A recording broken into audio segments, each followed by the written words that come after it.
Aujourd'hui, on va faire la suite sur le sujet de bac Sciences Maths B 2015, machine d'essai mécanique. Maintenant, situation d'évaluation numéro 3. Voilà, la dernière fois, donc, on a étudié le système de déformation de l'éprouvette. Donc l'éprouvette, elle était là, donc elle est maintenue entre les deux mâchoires.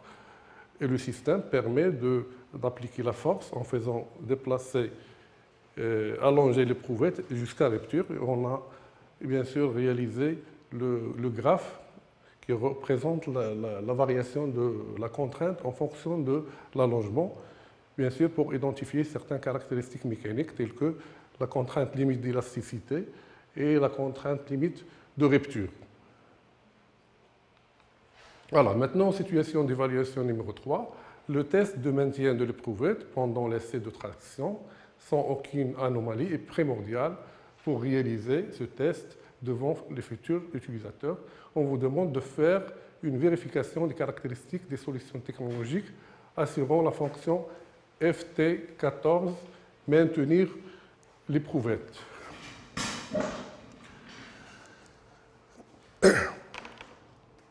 Alors ensuite, donc, à partir du document ressource 5, sur le document réponse 4, compléter le FAST de la fonction FT14 par le repère de la solution constructive correspondante. La deuxième question, donner le nom des composants SC1, SC5, SC11 du schéma de l'installation pneumatique du document ressource 5. Bien sûr, il faut voir le document ressource 5. La troisième question, quels sont les composants du schéma d'installation pneumatique du document ressource 5 qui permettent le réglage de la pression pneumatique d'utilisation? Donc bien sûr, il faut chercher le document ressource 5 et répondre sur le document réponse 7. Maintenant, je vais voir le document ressource 5. Alors, schéma, il représente le schéma d'installation pneumatique. C'est-à-dire, là, on représente l'installation qui permet de produire l'énergie pneumatique, qui veut dire l'air sous pression. Bien sûr, là, vous avez un moteur qui va actionner le compresseur. Le compresseur aspire l'air ambiant. Bien sûr, après qu'il est filtré, donc là, il y a un filtre. Donc l'air est dirigé vers un refroidisseur, puis un clapet anti-retour. Et après, on stocke l'air dans l'accumulateur S6. Et là, on a mis un limiteur de pression SC8, voilà, pour évacuer, pour ouvrir, si vous voulez, le chemin de l'air vers l'extérieur pour réduire la pression lorsqu'on dépasse, bien sûr, la limite. Bien sûr, pour question de sécurité, on a utilisé ce limiteur de pression, ou bien soupape de sécurité. En bas, vous avez S7, c'est un purgeur qui permet d'enlever l'eau, purger l'eau. Ensuite, vous avez là un filtre, et là un régulateur de pression pour régler la pression, et là un manomètre pour contrôler la valeur de pression. Voilà. Et là, la pression est dirigée vers le système de maintien de l'éprouvette pour bien maintenir l'éprouvette au cours de l'essai de traction. Alors, la question diagramme de FAST. C'est-à-dire on va compléter le diagramme de FAST en ajoutant le matériel qui permet d'assurer certaines fonctions techniques. Alors vous avez là la fonction alimenter en énergie pneumatique. Comment? Il faut assurer la fonction suivante, l'autre, etc. Donc commander la mise en marche, traiter les informations, comprimer l'air, ainsi de suite. Comment commander la mise en marche? Il faut acquérir la commande marche-arrêt et acquérir les limites de pression. Comment acquérir la commande marche-arrêt? Donc là, c'est la solution, c'est le bouton de marche-arrêt. Acquérir les limites de pression, c'est le contacteur manométrique. le contacteur manométrique, il reçoit la pression et permet de commander la mise en marche du moteur. C'est-à-dire le moteur s'arrête lorsque la pression atteint la valeur limite, par exemple 7 bars, 7 à 8 bars. Ensuite, traiter les informations, bien sûr un circuit logique câblé. Comprimer l'air, comment on comprime l'air? Bien sûr, d'après le schéma, on a vu il y a le moteur, il y a le compresseur, bien sûr, etc. Donc, convertir l'énergie électrique en énergie mécanique, comment? Donc, la solution, c'est le moteur électrique. Transmettre l'énergie mécanique, donc un système polycourroie, généralement on utilise entre le moteur et les systèmes à entraîner en mouvement, on utilise des systèmes d'adaptation d'énergie mécanique. Dans ce cas, dans notre système, on a utilisé le système polycourroie. Convertir l'énergie mécanique en énergie pneumatique, c'est bien sûr le compresseur. Voilà. Ensuite, la suite du diagramme de Fast, stocker l'air. Donc, d'après le schéma, on a stocké l'air dans l'accumulateur. Et après, conditionner l'air comprimé. Alors, là, S9, c'était un filtre pour filtrer l'air. Donc, il faut écrire filtrer l'air. Donc, il faut mettre des verbes à l'infinitif, des phrases simples et claires. Réguler la pression à l'aide d'un régulateur de pression, bien sûr. Indiquer la valeur de pression ou bien la pression, c'est le manomètre. Et après, lubrifier l'air, c'est le lubrificateur. Maintenant, toujours à partir de schéma, on vous demande d'identifier les repères suivants, SC1, SC5, SC11. Donc, déjà, on a expliqué, donc SC1, c'était un filtre pour filtrer l'air avant qu'il soit introduit dans le compresseur. Donc, c'est un filtre. Ensuite, SC5, c'est un clapet anti-retour. Il permet de passer l'air dans un seul sens et éviter son retour. D'accord? Donc, c'est un clapet anti-retour. Ensuite, SC11, il est là, c'est le manomètre qui indique la valeur de pression. Et voilà le manomètre. Après, la question suivante, déterminer, si vous voulez, les composants qui permettent le réglage de la pression pneumatique d'utilisation. Alors, d'après le schéma, c'est le S10 et le S11. Le S10, c'est le régulateur de pression, et le S11, c'est le manomètre qui indique. Bien sûr, je vais régler et voir le manomètre. Donc, la réponse, régulateur de pression S10 et le manomètre S11. Ensuite, tâche numéro 2. Identification des solutions technologiques utilisées pour réaliser la fonction FT144, appliquer le serrage. Donc, à partir de document ressources 6 et sur les documents réponse 7 et réponse 8, vous allez identifier, la première question, identifier les repères des composants du vérin, piston et tige du vérin, le corps du vérin, le ressort de rappel. C'est-à-dire il faut identifier les repères de ces pièces à partir du dessin. Relever la course maximale de déplacement du piston du vérin. Après, on demande, sachant que le mouvement de la tige du vérin se fait verticalement selon l'axe Y, quel est le mouvement du levier 10 dans le repère X, Y, Z? En notre question, déterminer les classes d'équivalence A, B, I. Et après, compléter le schéma cinématique de la mâchoire. Donc, bien sûr, il faut, au départ, chercher le document ressource 6 et préparer vos documents repère 7 et repère 8, réponse 7 et réponse 8. Maintenant, je vais vous montrer le document ressource 6, donc, qui représente le dessin de la mâchoire. Donc, c'est une mâchoire pneumatique. L'éprouvette va être maintenue entre les deux morts 11 et 16, ici. Et l'air qui provient du compresseur, de l'installation pneumatique, un réseau pneumatique, il va être appliqué à ce niveau avant le piston. Là, c'est le piston, cette représentation qui est là, assurée à droite. Donc ça, c'est le piston. Là, c'est le corps, ça s'appelle le corps.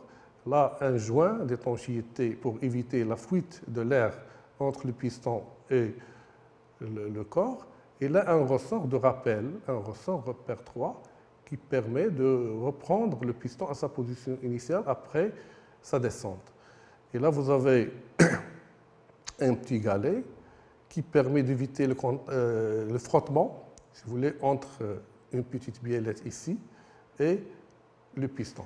Alors, lors de la descente du piston, donc le galet il va tourner et transmet le mouvement linéaire à la biellette pour qu'il descende dans le sens incliné. Et après, il va faire tourner le levier. Donc, le levier il va tourner autour de cet axe. Cet axe il est fixe, il est solidaire au corps fixe. Bien sûr, il va tourner et va communiquer le mouvement à la pièce 13 qui va à son tour entraîner la translation du mort 11 dans ce sens. De la même manière, par raison de symétrie, le même piston qui est conique, il va appliquer la même force, la force dans le sens gauche. Par suite, le levier à son tour qui est là, il va tourner et va faire communiquer le mouvement, bien sûr, au mort repère 7, qui est identique au mort 11. Et par suite, on peut maintenir l'extrémité de l'éprouvette destinée au test de l'essai de traction.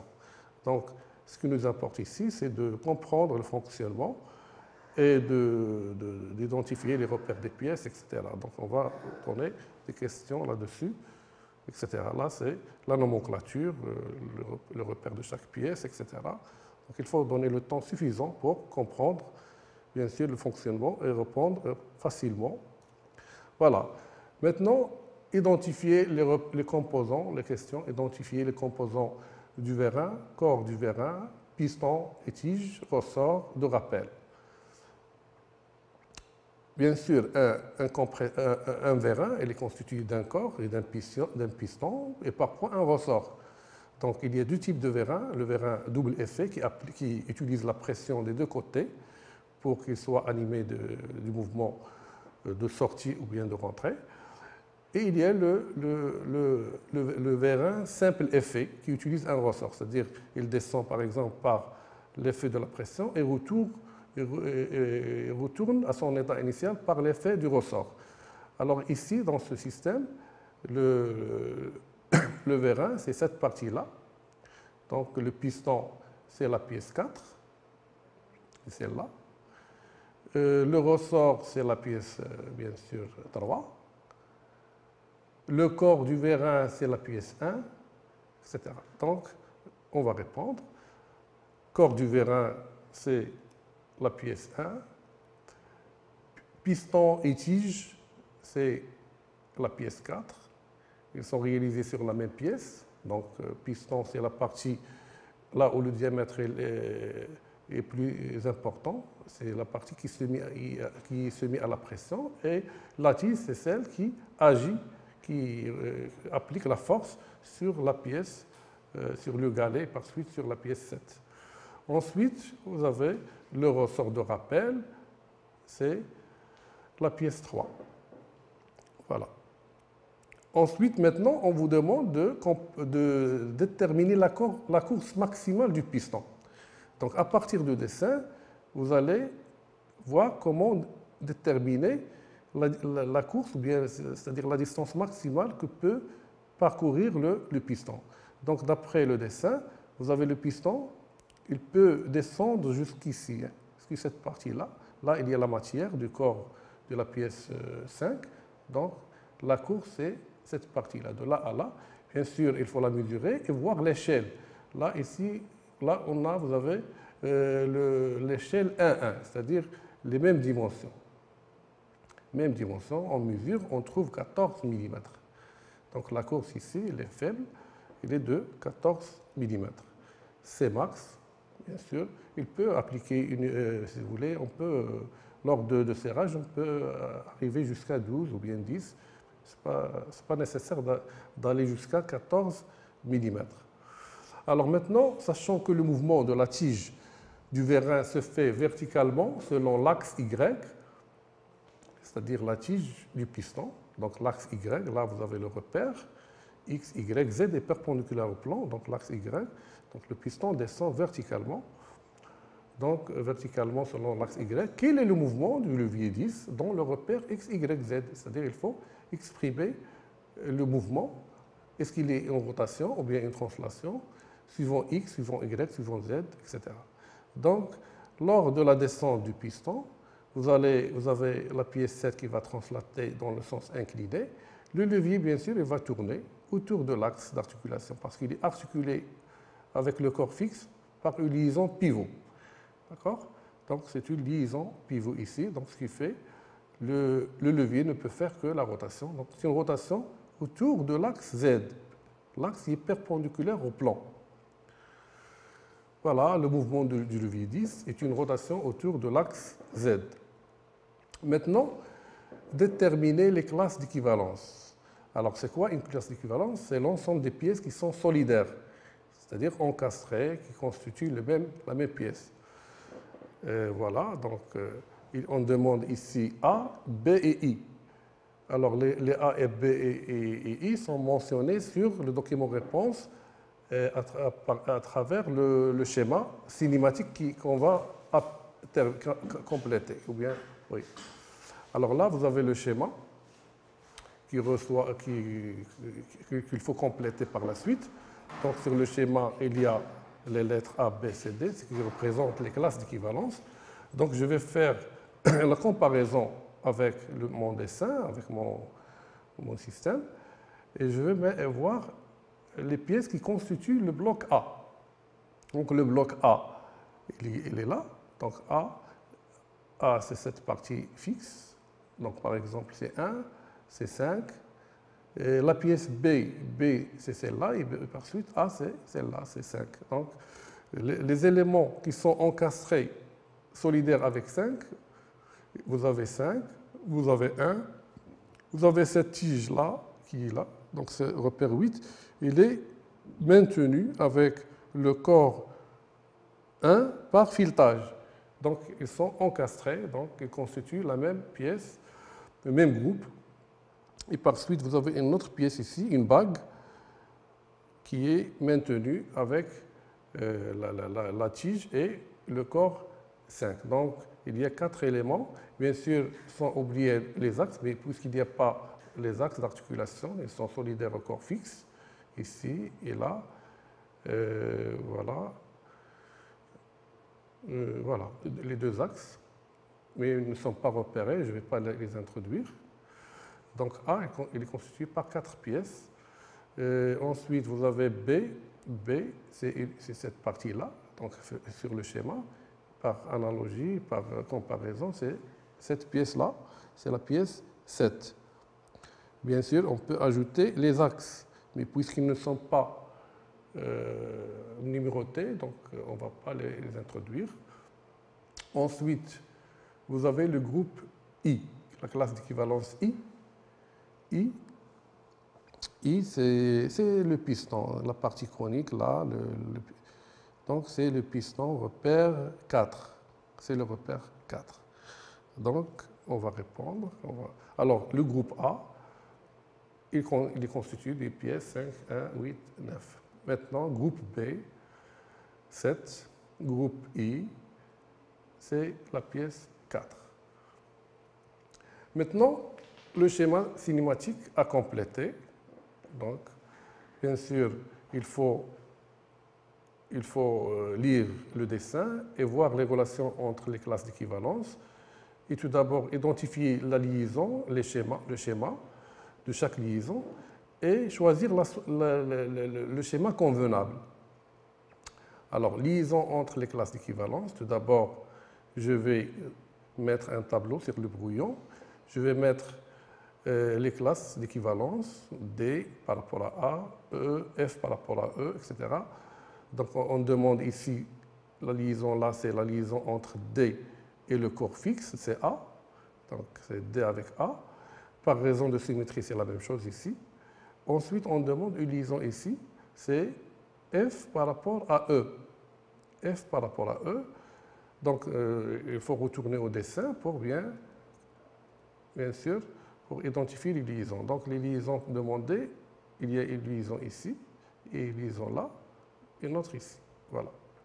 Les trois liaisons. Bien sûr, d'après le fonctionnement, on a dit que la pièce 10 tourne autour de l'axe perpendiculaire. De la même manière, celle-là tourne autour de l'axe perpendiculaire. C'est-à-dire qu'on a un pivot d'axe Z. D'axe Z perpendiculaire au plan. De la même manière, cette pièce, elle peut pivoter par rapport à celle-là, un léger pivotement pour bien adapter le mort avec la pièce acérée. Donc, il y a trois liaisons identiques pivots d'axe perpendiculaire à Z. Donc, il tourne en rotation autour de Z. Donc, je retourne à mon schéma cinématique. Alors, D par rapport à A, c'est une liaison pivot, bien sûr. Le schéma en vue de face, schéma en vue de gauche. De la même manière, pivot, pivot, en vue de face. Donc là, il faut choisir le schéma compatible. Bien sûr, ça, il montre le petit cercle ici et les deux branches représentent la liaison pivot d'axe perpendiculaire au plan. Et là, pivot d'axe Y ou bien d'axe, c'est-à-dire une rotation autour d'un axe horizontal. Oui, et là, puisqu'on a une rotation autour de Z, bien sûr, je vais utiliser ce schéma. De la même manière ici et là. Voilà. Donc maintenant, je peux facilement compléter le schéma. Après, tâche numéro 3. Vérification de l'effort de serrage d'une couvette et définition graphique du piston. À partir de ressource 5 et document ressource 6, sur le document réponse 8 et réponse 4, complétez l'actigramme des composants S2 et S3 de la commande de la mâchoire. Donnez le nom complet des composants S4, sachant que l'utilisateur a réglé la pression d'utilisation P à 3 bar, calculez la force théorique F en newton sortie de la tige, sachant que le diamètre du piston est égal à 53 mm. Après, c'est la forme du piston, partie conique, qui permet de développer l'effort vertical du vérin en deux efforts symétriques des morts de serrage, 11 et 16. Compléter les représentations graphiques de la pièce 4 à l'échelle de 1. Voilà. Et bien sûr, il faut chercher les documents ressources 5 et 6 pour pouvoir répondre aux questions.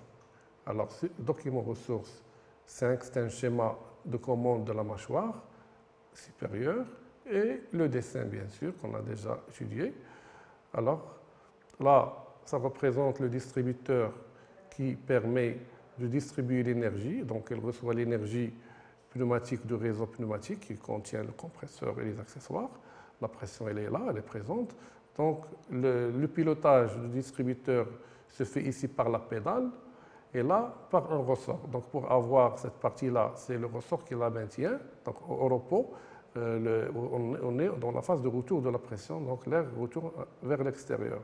Si on commande par la pédale, bien sûr, la pression passe. Donc, c'est cette partie-là qui va remplacer le premier schéma. Donc, c'est-à-dire on va travailler par cette partie-là, c'est-à-dire la pression peut passer. Donc, c'est un distributeur, bien sûr, comme 3 à 2 parce qu'il comporte 3 orifices, 1, 2, 3, et 2 positions. Là, vous avez un ressort, et là, une pédale. Donc, pédale, c'est manuel, donc il est piloté manuellement. Donc, c'est un distributeur 3 à 2, monostable, parce qu'il comporte un ressort à commande manuelle. Là, vous avez les régulateurs du débit unidirectionnel. Donc, ces deux schémas représentent les régulateurs qui permettent de régler le débit. Le débit d'air qui passe, soit qui rentre, soit qui sort. Le débit d'alimentation ou bien le débit d'échappement. Bien sûr, on sait que le débit égale à V fois S. Donc, le débit qui rentre ici, il dépend de la surface de piston et la vitesse. et la vitesse du piston, bien sûr. Il donne donc le débit. Pour pouvoir régler le débit, il faut, pour régler bien sûr la vitesse, il suffit de régler le débit, parce que QV, le débit QV égale à V fois S. S est constant, donc si on arrive à régler le débit, bien sûr, on va arriver à régler la vitesse du piston. Donc là, vous avez les deux régulateurs débit unidirectionnels. Ils permettent de régler, si vous voulez, la vitesse de sortie et de rentrée. Donc lors d'aller, vous avez l'air passe dans la phase d'alimentation du vérin pour descendre la tige. Donc la pression passe à travers le clapet. Donc il va éviter le régulateur ou bien l'étrangleur. Et après, il est bloqué ici. Donc il va passer par S2.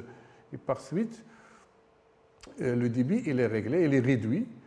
Par suite, ça permet d'avoir une vitesse lente de la tige du vérin. Bien sûr, lors du retour, de la phase de retour de la tige, donc le ressort retourne, s'allonge et l'air retourne, donc il va passer par le clapet, et là, il va être bloqué par l'étrangleur, donc il va passer lentement l'air. Par suite, on réduit la vitesse, ou bien le débit, et par suite, on a réduit la vitesse de retour de la tige. Voilà, donc l'un permet, S2 permet de réduire le débit dans la phase de descente de la tige et par suite régler la vitesse de sortie de la tige. Et par contre, S3, il permet de régler la vitesse de retour de la tige. Voilà. Compléter l'axigramme S2, S3. Donc, d'après l'explication, l'axigramme S2 de S2, donc on met S2 en bas, on met la fonction, c'est régler la vitesse de sortie de la tige, bien sûr. Vitesse non réglée, vitesse réglée. De la même manière, pour l'axigramme S2, S3. S3 en bas, le matériel, la fonction, la vitesse non réglée, bien sûr, vitesse réglée.